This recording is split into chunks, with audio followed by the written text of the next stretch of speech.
Listo, ya puedes iniciar.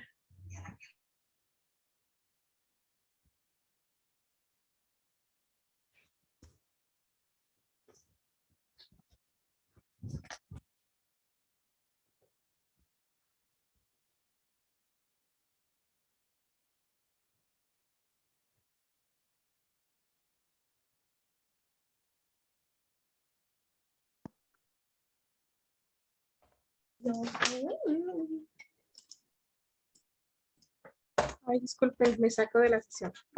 Bueno, el arte supremo del maestro consiste en despertar el goce de la expresión creativa y del conocimiento. Hola, ¿qué tal, maestros? Sean bienvenidos a esta entrevista. El día de hoy me encuentro con mis compañeras, somos alumnas de la Escuela Normal, Unidad San Juan del Río, y vamos a iniciar con las preguntas. ¿Cómo es la dinámica en las clases? ¿Se les pide la cámara encendida o alguna asistencia? Adelante, maestro Javier, si gusta todo lo referente a lo pedagógico y yo me llevo la parte de gestión, ¿le parece? Claro, sí, pues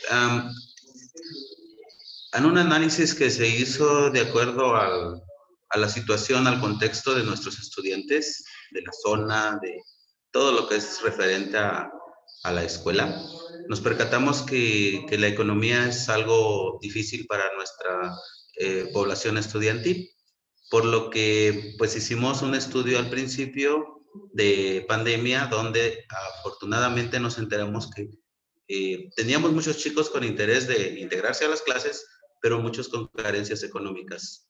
Se cuestionó cómo se integraban a las sesiones, principalmente si usaban Wi-Fi, si ellos compraban datos, y la mayoría estaba en esa situación en un principio. Por lo que decidimos, si el gasto, obviamente, al tener una cámara encendida es más, decidimos que los chicos pudieran tomar su sesión, tal vez con cámara apagada, pero siempre y cuando los maestros estuviéramos en contacto con ellos para saber que estaban tomando nuestra sesión correspondiente.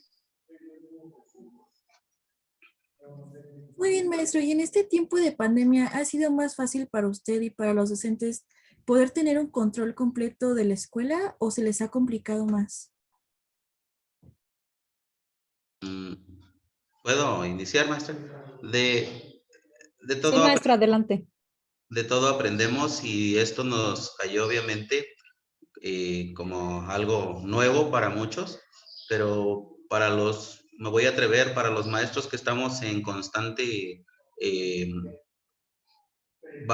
estudio constante,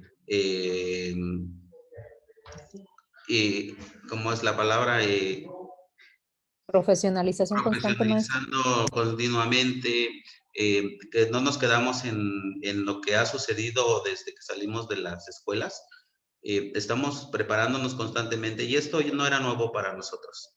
Tal vez muchos ya estaban en conocimiento, y tal vez fue muy fácil para nuestra escuela. Como contexto les puedo decir que estamos con un gran número, pues podríamos hablar de un 95, si no me equivoco. Somos muy poquitos los que ya llevamos muchos años en el servicio, pero contamos con muchos maestros jóvenes que están preparándose siempre, y pues no fue nada difícil, porque a semanas ellos estaban acostumbrando a los chicos, y obviamente como ustedes jóvenes, más fácil están en esta tecnología, y han aprendido mucho y seguimos aprendiendo. Entonces, creo que vamos aprendiendo constantemente.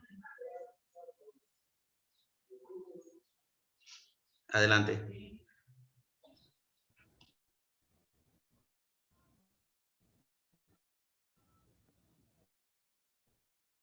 ¿De cuántas horas es la jornada de clases al día? Nosotros desde un principio establecimos, todas las materias se trabaja una sesión por semana, ¿sí? Matemáticas tiene 5 horas, es una sesión virtual, pero eso no quiere decir que los chicos no tengan actividades. Como ya lo mencionamos, y creo que estuvieron ustedes en la sesión anterior, se lleva a cabo desde el inicio del ciclo escolar un cuadernillo, el cual se trabaja la sesión presencial, y los chicos trabajan como si fueran sus clases presenciales. Entonces, hablamos de que se está trabajando, si tengo un mes de cuadernillo, estamos incluyendo un promedio para español, un ejemplo, de un proyecto completo que pudiera contener 20 sesiones, ¿sí? Porque estamos hablando de 5 sesiones por semana, aunque tengan solamente una de manera virtual.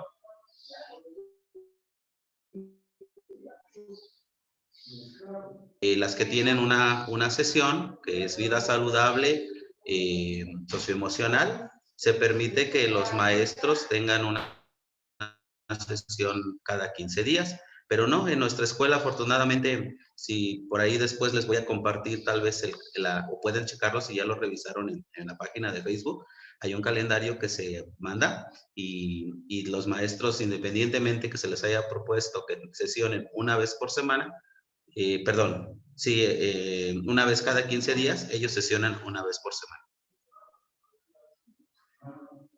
Y profesor, ¿se toma en consideración la asistencia, o sea, para calificación, o es algo que no les afecta a los alumnos?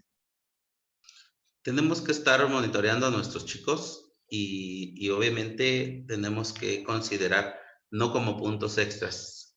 Es la misma, lo que hemos decidido en Consejo Técnico, es la misma calificación para todos los chicos, ¿sí? Entregando sus actividades, obviamente valorando cada docente cuál es la calidad del trabajo que se entrega. No por estar a distancia estamos entregando actividades solamente por entregar.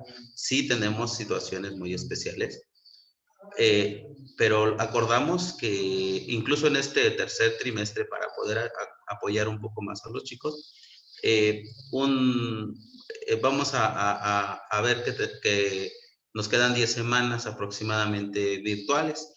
Entonces, la invitación para que incluso los jóvenes se integren más a las sesiones virtuales es que se les pueda proporcionar por medio de los docentes al menos una décima por sesión, independientemente de la calificación obtenida.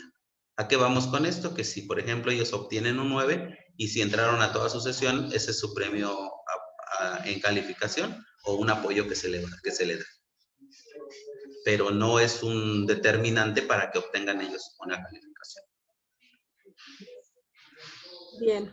¿Y cómo ha sido la comunicación con los maestros en la contingencia?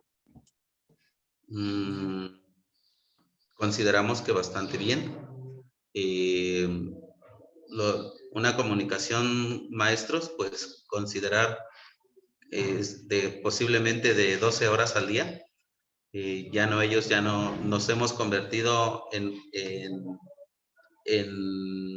no un trabajo, y algo a lo mejor aquí va a resaltar la maestra en un momento, es que hemos estado como directivos atentos a los maestros y como iniciativa también de la directora, fue de estar llamando a los maestros constantemente, no solamente para situaciones académicas, sino para preguntarles cómo están.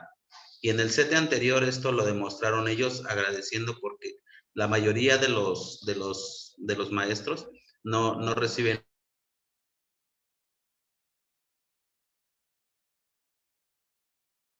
Me parece que se le fue un poco el audio al maestro. ¿Ustedes lo escuchan bien? ¿No, verdad?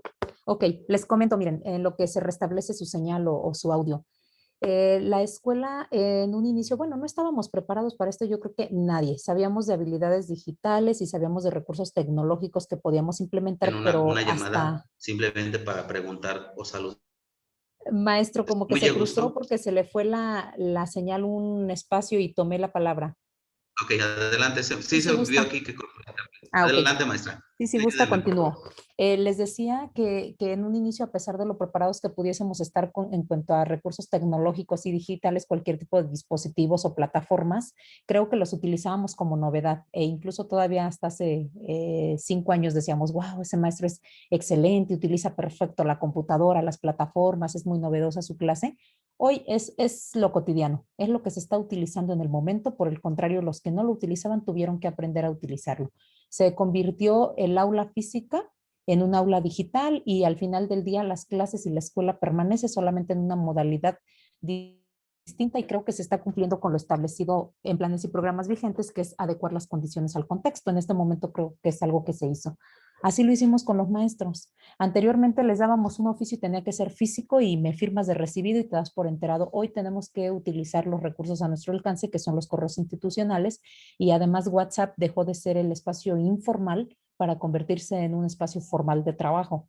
El grupo en el que estamos todo el colectivo, porque no están solo docentes, está toda la plantilla, en él se utiliza para hacer llegar comunicados que son de índole general. Ya si se requiere tratar algún asunto en lo personal, pues utilizamos el teléfono, utilizamos la mensajería instantánea, utilizamos el recurso que así consideramos como por ejemplo ahorita, ¿no? Que nos vimos en esta sesión. Seguramente en algún momento hace falta reunir por academia para tratar asuntos únicamente referentes al enfoque del que se está tratando, que si es matemáticas, español, etcétera. Entonces, ¿qué vimos? Obviamente no les vamos a decir que todo fue maravilla. Al inicio posiblemente a más de alguno le costaba, más de alguno nos negaba quizá una llamada porque ya no era horario, porque pues el teléfono es de uso personal, pero creo que poco a poco empezamos a entender que, que los recursos que tenemos son para facilitar la labor. Poco a poco nos cayó el 20 de que esto iba a ser un poco más permanente que solamente 3 meses como el ciclo pasado y que teníamos que adecuarnos al contexto y que además a las necesidades y ofrecer una aportación de parte nuestra. Ya no era solamente no quiero contestar el teléfono, sino ahora lo tengo que contestar porque posiblemente se trate de una situación urgente. Y les puedo decir que la comunicación ha sido bastante eficiente con el colectivo. No he visto una mala respuesta de parte de ninguno. Así es como a veces nos pasamos indicaciones, así es como a veces debatimos sobre algún acuerdo, es así como tomamos decisiones o deliberamos para poder llevar a cabo la ejecución de alguna acción. Entonces, pues creo que si tenemos que definirlo como es, yo te podría decir, muy eficiente. Maestra, y retomando este punto de la tecnología, antes de la contingencia, de la pandemia, de todo esto que sucedió pues en el último año, ¿los alumnos ya tenían algún tipo de contacto con la tecnología dentro de la escuela? Sí, la escuela cuenta con 2 espacios bastante equipados, que es el aula HDT, llamada Habilidades Digitales Tecnológicas en su momento me parece que fue el periodo de gobierno 2006-2012, cuando surgió estaba dentro del Plan Nacional de Desarrollo del entonces gobierno, el equipar a todas las escuelas. La intención era que todas las escuelas para el 2030 estuvieran completamente equipadas, pero las aulas HDT no fueron otorgadas a todos y al ser un recurso gubernamental llega un nuevo gobierno y ya no le pone atención a ese espacio, ya no se preocupa tanto por dotar o por brindarte oportunidades de mantenimiento. Entonces, ¿qué pasa? La escuela tuvo que retomar ese espacio con ingresos propios, volver a equipar, volver a retomar las líneas de internet, porque en algún momento el internet fue gratuito, hoy no es gratuito para las escuelas. De recursos propios se paga el internet para ese espacio y para el salón de cómputo. El espacio de cómputo es exclusivamente para el docente de tecnología con sus alumnos en el que pues hay una máquina por alumno, pero el aula HDT se hace la apertura para que cualquier docente pueda ingresar. Además de eso, la escuela cuenta con algunos cañones que los maestros pueden utilizar dentro del salón de clases. O sea, sí han estado en contacto los alumnos, además de las actividades informales que ellos realizan. Que, por ejemplo, el WhatsApp para nosotros fue nuevo hasta hace un tiempo. Los alumnos ya eran expertos en el uso. Ya sabían compartir archivos, tareas, fotografías, stickers, que bueno, en su momento fue una dinámica sancionada. Hoy le tienes que decir al alumno, utiliza el celular, utiliza la computadora, utiliza WhatsApp, utiliza el correo. Y sí, ya tenían, no todos, como tampoco ahorita todos tienen contacto, ¿eh? Todavía en este siglo, en este año y en este momento tenemos alumnos que no cuentan con un dispositivo, con una computadora o con alguna línea de internet.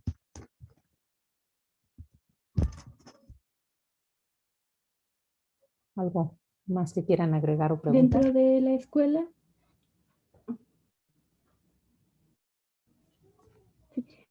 bueno, dentro de la escuela, ¿hay algún taller o en estos momentos hay una persona que ayude a los alumnos con alguna dificultad emocional? Socioemocional, sí, claro. De entrada hay un docente por grupo específicamente contratado para atenderla. Así, bueno, estas no se llaman asignaturas. Yo creo que ustedes ya en algún momento lo van a ver cuando estén analizando planes y programas. Es un área de desarrollo personal y social. El área de desarrollo personal y social en específico en secundaria se llama educación, se llama tutoría y educación socioemocional. El docente por fácil le llama socioemocional. ¿Qué se aborda en el taller de socioemocional? Son 5 dimensiones que se deben desarrollar en el ser humano. Entre ellos te voy a mencionar autonomía, autoconocimiento, autorregulación, empatía, etcétera, ¿no? Estas 5 dimensiones que tienes que trabajar, el docente cuenta con un programa establecido por la SEP, por supuesto, se deriva de los aprendizajes clave que resultaron de la modificación a la reforma educativa en el 2017 y es el que estamos utilizando actualmente. Si revisan ustedes los contenidos de educación socioemocional, son actividades muy bonitas enfocadas a que el alumno logre estas 5 dimensiones. Sin embargo, se le da la libertad al docente para que pueda modificar atendiendo a las características que el diagnóstico le arrojaron. Si en el grupo tú detectas que hace falta escucharlos porque predomina el problema del cutting, por ejemplo, abordas el problema del cutting. Si detectas que hace falta escucharlos y darles un poquito de fortaleza porque predomina el estar lidiando con los problemas en casa de cualquier índole, es con base en ello que trabajas la sesión. Se les ha dado libertad a los docentes para que en esa sesión les den apertura a los alumnos para que manifiesten sus emociones y sobre todo que aprendan a regular sus emociones. Muy bien, profesora. Y bueno, ahora por cómo hemos hecho las cosas, por cómo han visto los trabajos y, por ejemplo, las maneras de trabajar, en el momento en el que vuelvan a clases presenciales, si pudieran, ¿ustedes cambiarían algo? Ya sea, por ejemplo, en los trabajos, en la forma de, pues, cómo se lleva la dinámica en la escuela o algo así. O sea, ¿van a hacer algún cambio una vez que entremos a presencial? Sí, claro, esta dinámica llegó para quedarse. O sea, no, yo creo que retroceder sería absurdo de nuestra parte. Finalmente, si los alumnos ya están habituados a que la entrega no solamente tiene que ser en un cuaderno físico y que lo puedes hacer a través de algún dispositivo, de algún recurso como el correo o Classroom, entre otros que son los que están utilizando, facilita mucho, facilita la recepción de actividades, no así la retroalimentación. El que tú recibas en un correo es meramente eso, recepción, pero para esto te tendrías que dar a la tarea de redactarle en una respuesta todo lo que notas que son fortalezas y áreas de oportunidad en lo que te está entregando y el alumno tendría que verdaderamente comprometerse a leerlo, porque si nada más ve que le recibiste y le pusiste la calificación, aunque te hayas desgastado en ponerle toda una leyenda, el alumno con que ve el 10 se da por bien servido y eso lo vemos en su mayoría. Entonces, por supuesto que sí, nada más que hay que tener ciertas limitaciones. En qué sí se va a seguir utilizando y en qué no se puede sustituir. Ok, muchas gracias, maestra. Y desde que inició el confinamiento, ¿la deserción escolar ha incrementado o disminuido? En nuestro caso, la deserción escolar ha sido mínima. Yo creo que si durante este ciclo escolar tenemos un conteo, han sido máximo 5 alumnos que se nos han ido. Pero ojo con la palabra deserción. Deserción es cuando el alumno abandona sus estudios, no así cuando el alumno se da de baja en una institución para poderse ir a otra que le queda más cerca, que le queda a lo mejor en mejores condiciones para el trabajo que está llevando a cabo o alguna otra posibilidad, no, simplemente cambio de domicilio. En nuestro caso, de los alumnos que se han ido, algunos han sido por cambio de estado, por cambio de escuela y solamente uno, que fue el atendido ayer, ha sido porque de plano dijo no me gusta esta modalidad y quiero repetir año. Y es el único. Hemos tenido, si hacemos un comparativo, nosotros por el contrario hemos tenido incremento de matrícula. Creo que el hecho de que la escuela esté trabajando bastante bien, se escucha, se observa, los resultados dicen mucho porque al día de hoy por el contrario tenemos un incremento de 2 grupos. Maestra, y hablando de la forma de trabajo, ¿qué plataformas utilizan para mantenerse ahora sí que en comunicación con el alumno y pues ahora sí que hacer las entregas de actividades de una forma correcta y eficiente?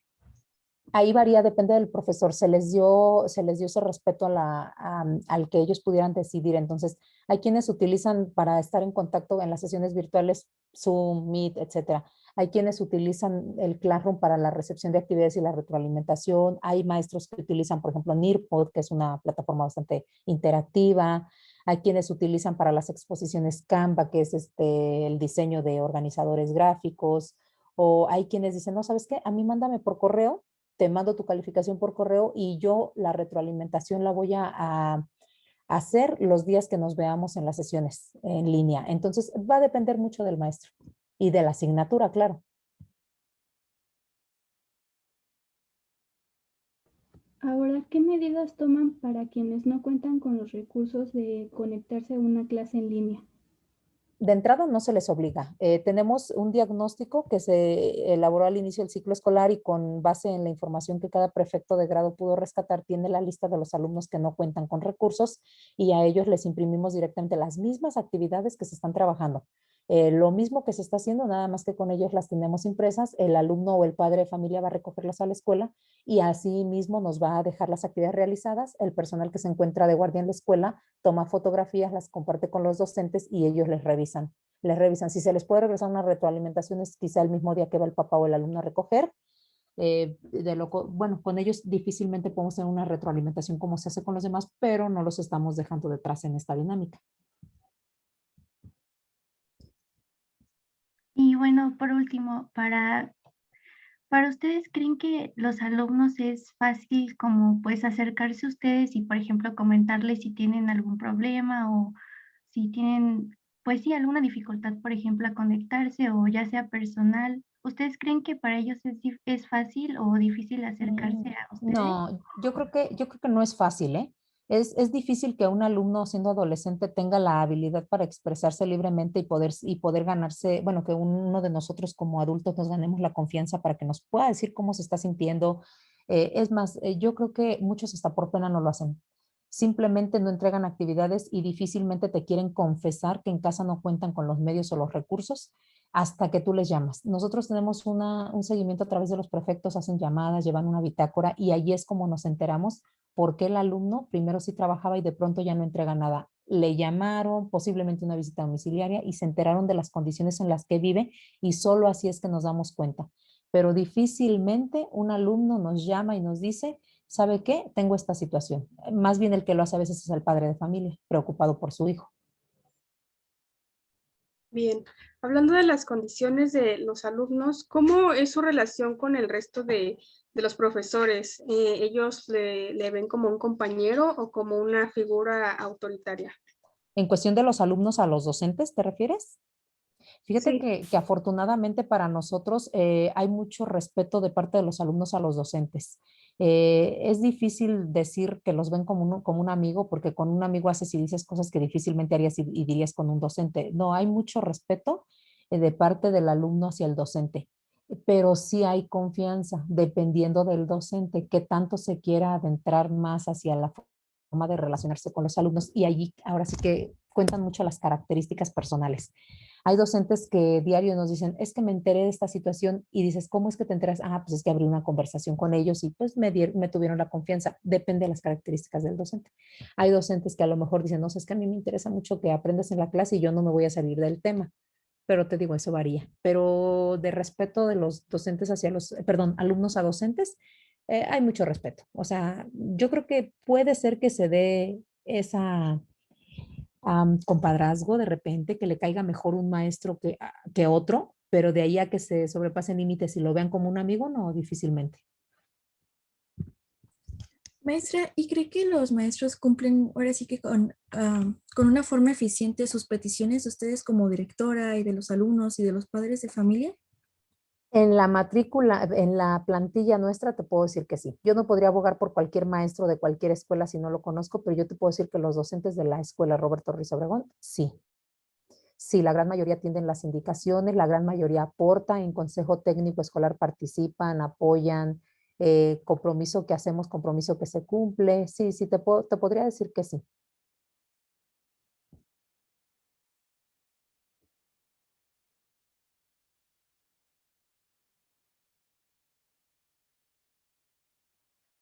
¿Alguien más? ¿Algo más?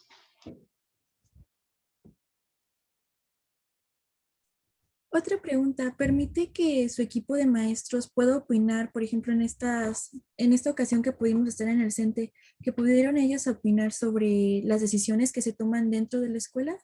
Sí, claro. De hecho, un colectivo tiene que, el Consejo Técnico Escolar tiene ese respaldo con esa formalidad de lo que es un consejo para tomar decisiones en colectivo. De lo contrario, sería imposición. De lo contrario, no le veo el caso de reunirnos si al final del día se va a hacer lo que los directivos determinen como indicación. Porque si lo pones como norma y les das una indicación como directivos, por supuesto que la van a acatar, porque estamos contratados para ello, pero no se hace así, porque en todo caso no tendría los mismos resultados o el mismo impacto. No es lo mismo imponerles una actividad que entre todos debatir, hacer aportaciones, modificaciones acorde a cómo creemos que puede ser más conveniente. Y bueno, por último, ¿cómo hacen ustedes, o bueno, no sé si tengan alguna estrategia o algo para mantener el interés y la motivación de los alumnos, pues ya sea en las clases o, por ejemplo, en la entrega de tareas o en participación o algo así? Mira, aquí te lo voy a contestar primero como maestra normalista que fui, como directora de una institución, pero al mismo tiempo como maestra de grupo. El mejor interés para el alumno le va a surgir solito cuando vea que tiene que alcanzar un número en su boleta para obtener un documento e irse al siguiente nivel. Si tú puedes hacer muchísimas cosas, puedes dar las clases muy bonitas, puedes buscar que el alumno esté interesado, pero si al alumno le estás regalando siempre el 10, él no va a ver la necesidad de esforzarse. En cambio, si le pones la calificación real que está obteniendo con base en su esfuerzo, es decir, saca un 5, cuando vea el 5 se va a espantar y si tiene un verdadero interés, va a procurar mejorar para poder obtener el documento. De lo contrario, sabe que ese 5 lo va a arrastrar y posiblemente le conlleve a no lograr el pasar al siguiente grado, al siguiente nivel.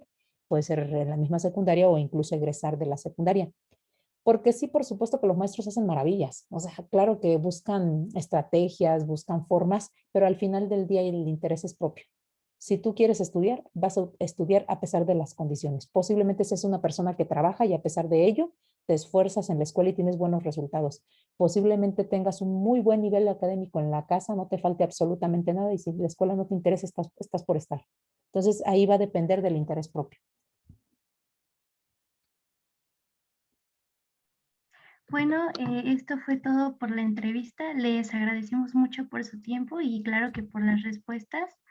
Esto sería todo por nuestra parte y pues les damos las gracias por su tiempo. Gracias, excelente tarde. Gracias, hasta luego. Muchas gracias, Gracias. hasta luego. Hasta luego. Muchas gracias. Hasta luego, Gracias, maestro. maestros.